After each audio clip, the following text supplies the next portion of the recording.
তাই না? এরকম বাংলা আর ইংলিশের মতো আরো একটা নববর্ষ আছে। সেটা কি জানো? সেটা হচ্ছে হিজরি নববর্ষ।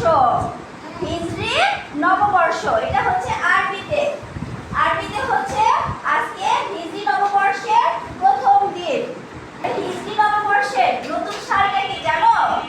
এটা হচ্ছে আমাদের 1448। কত বলো তো সবাই? 1448 হিজরি নববর্ষ। ওকে, আচ্ছা, হিজরি নববর্ষের প্রথম মাসের নাম হচ্ছে মুহররম। কি বলো তো?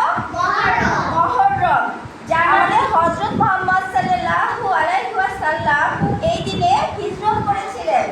ঠিক আছে, হিজরত মানে কি? এক দেশ থেকে অন্য দেশে চলে যাওয়া। আসসালামু আলাইকুম। আজ হিজরি নববর্ষ। সকলকে হিজরি নববর্ষের শুভেচ্ছা। হিজরি নববর্ষ হলো ইসলামী বর্ষপঞ্জির নতুন বছরের সূচনা। হিজরি বছরের প্রথম মাস হলো মুহররম। যখন মক্কার মানুষ অনেক অত্যাচার শুরু করে তখন তিনি মক্কা ছেড়ে মদিনায় যান।